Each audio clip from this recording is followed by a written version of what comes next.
السلام علیکم ورحمۃ اللہ وبرکاتہ۔ ساتھی نے جو طلاق سے متعلق مسئلہ پوچھا ہے کہ مرد بیوی کا آپس میں نکاح ہو گیا، اب یہ کمرے میں داخل ہوا اور پھر اس کو طلاق دے دی، تو اس صورت میں مہر کا کیا حکم ہوگا اور عدت کا کیا حکم ہوگا؟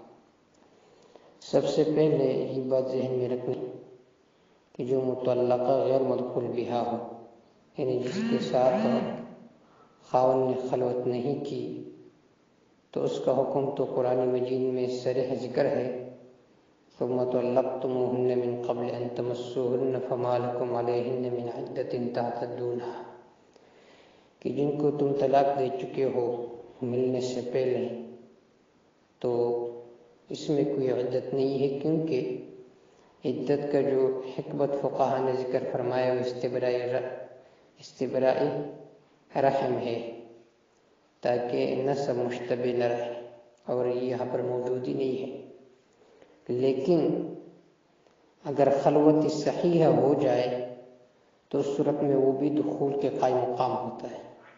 خلوت صحیحہ کا مطلب یہ ہے کہ میاں بیوی دونوں کمرے میں اکٹھا ہو جائے، تو یہ بھی دخول کے قائم مقام ہوتا ہے۔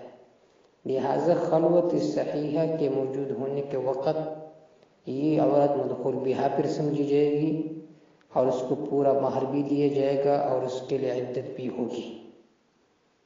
یہ تو اس مسئلے کا جواب تھا۔ دوسرے مسئلے کا جواب دوسرے کلپ میں دے رہا ہوں۔